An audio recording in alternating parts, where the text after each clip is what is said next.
Hey everybody, so I just took off the fuel filter, which is only, mind you, about a year and a half old, if that. I change these fuel filters often, and the Jeep sat, mind you, for about a year, so I barely used this fuel filter, to be honest. Anyway, I took it off. I was going to put a electrical fuel pump. I know it's kind of crusty, but it works. It was on the J10. And I was going to put it on the fuel line right here after the mechanical pump, which is down there somewhere. And I know that's not the best spot, but that's where I was going to put it, at least to see if the mechanical pump is bad or not. I don't have a pressure gauge or anything, and I don't have the money to buy all that stuff right now, to be honest, so I'm just going to use with what I got. But anyway, I took it off. Let me plug my phone back in before it dies. And as I was looking inside the fuel filter itself, so the fuel pump goes this way, and then this bottom line goes directly to the carburetor. This top line is the return line. Return lines you keep upright like this. So anyway, I was looking inside this line, and there was a big white chunk inside of it. This chunk right here. Now this is actually small now because I kind of broke it up into a bunch of pieces just to see what it was. So it was like 3 times this size. Pretty much the entire circumference of that line was filled with that chunk. And that turns out to be a piece of silicone. And this is after the fuel filter, mind you, in this line right here. So it's not coming from the gas tank or the fuel pump itself, you know, and somehow getting past the fuel filter. No, it's coming from the filter itself. So inside this filter, made in China, by the way, I'm assuming they use a white silicone to seal like the paper material to keep the gas from getting around the getting around the filter itself, you know, allowing debris to get into the engine. But whatever silicone they used is just absolute garbage, and it's breaking up, and it's going directly into the carburetor. So you see these chunks right here, all those white chunks, that's from the fuel filter. I put my mouth on it and I blew onto it just gently, and it just blows chunks out of the filter. So I don't know if I can keep getting chunks out, but let me put my mouth on it and blow on this really quick, see if I can show you guys. Did you hear that? That's the chunk that blew out of it just now.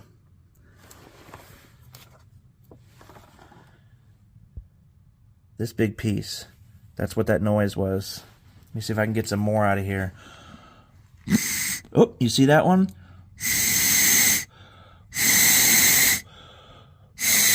Ooh, there goes another one. Did you hear that?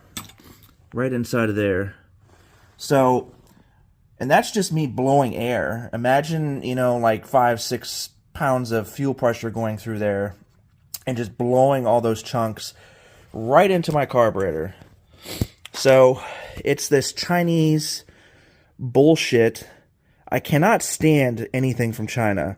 It's like, and you have to buy it from China because there's nothing else that's made in the United States that I know of. So I'm going to start looking for quality fuel filters. Hopefully I can find a better fuel filter than these silver made in China ones, because that is bull crap. Sorry for cursing, but now I know why my J10 had a small inline fuel filter right here that connected to the main fuel filter. So the main fuel filter goes into like a small inline one. It looks just like this right here. So I'm assuming that's in case debris gets past the fuel filter so it doesn't get into the carburetor, because there's like a net inside of here that captures large debris. Well, this 2150 doesn't have that. So I have to take off the top of the carburetor at least and look inside of the bowl and see if there's any debris inside of there. So I'm sure there's all kinds of silicone pieces inside of it, and I'm not happy right now. Alright everybody, so I just took the top of the carburetor off. This is a 2150, a very late model 2150 for my 90 Grand Wagoneer. It looks fairly clean, to be honest. It's not as bad as I really thought it would be. It's kind of dirty up there, but that's kind of normal. Here's the gasket. I don't have a rebuild kit on me or gaskets, so I'm going to be reusing this gasket. I know that's kind of cringy for some of you guys probably, but and it did break right there. I don't know if you can see that. So I'm going to have to put a little dab of silicone on there when I put it back together. Here's the float and the little needle and the little spring. They all look fairly clean to me, to be honest. I'll show you inside the carburetor. Just stand on my chair just so I can even reach inside of here. So one thing that sucks about working on a lifted vehicle is you can't get access to anything. So here's the carburetor itself. Kind of dirty. It needs to be, rebuilt and cleaned. It's not terrible though, to be honest. The bowl is actually pretty clean. There's no silicone chunks in there that I can see.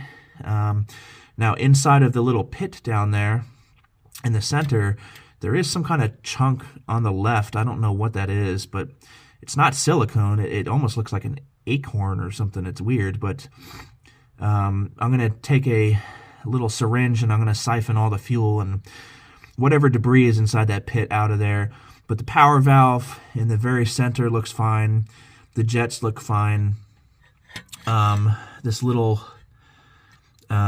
seat that the needle sits inside, it looks okay. I can't tell 100%, but I'm going to stick a piece of tubing inside of there and I'm going to blow on it to try to blow if any debris out at the bottom down there, if there is debris in there. So what happened, pretty confident that I found the issue. What happened is this fuel filter that's blowing chunky silicone out, what's happening is the fuel is getting into that little seat in the bowl and it gets right up to the needle right here on the float, but it doesn't get past the needle. It just blocks and clogs the needle up. So no fuel is getting into the bowl when I'm really stomping on the gas. So I think that's the issue, and why the Jeep is bucking and kicking and having no power at wide open throttle and stuff. So, but all right, so as you can see, I got it back together. Cleaned the inside of the bowl. I sprayed PB Blaster and wiped it down with a rag, and then I got all those little big chunks out. They looked like they were, when I got them out, it looked like they were fuel line that disintegrated and got into the bowl. So I cleaned that up, squirted the power valve and all that stuff to get all that crap out of there, and hooked it back up. I don't have a fuel filter on it right now. It's just going directly to the carburetor. But it started right up, like instantly, and I'm checking right now, it's 7 degrees right now. My hands, look how red they are. They're so cold I can barely feel my fingers. So I'm gonna let it warm up here. Seems to be idling really good. I don't hear any vacuum leaks or anything like that, and it's not leaking fuel from the carburetor despite me reusing that really hard gasket.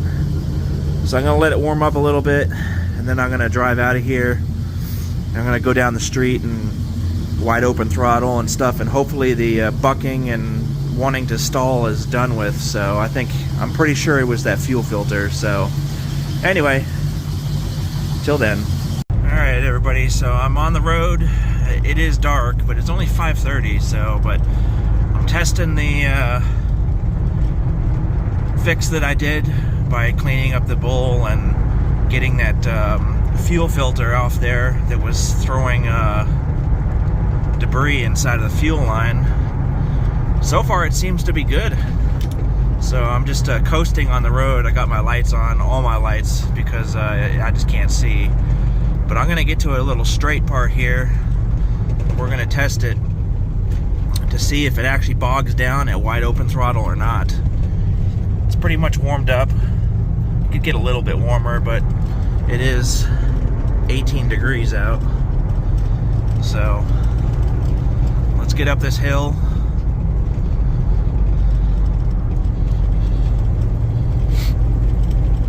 And test this out when I get up here.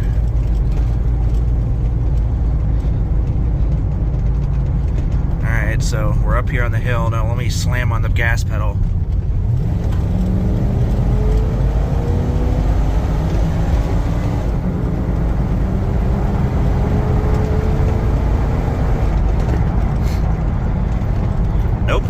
bogging. So I guess that was the issue. The fuel filter was throwing silicone inside of the fuel line and blocking the fuel from getting up through the needle on the float. Seems to be working good now, so I just need to order a rebuild kit and rebuild the carburetor, because the gasket obviously is broken and it's pretty dirty, so test it one more time.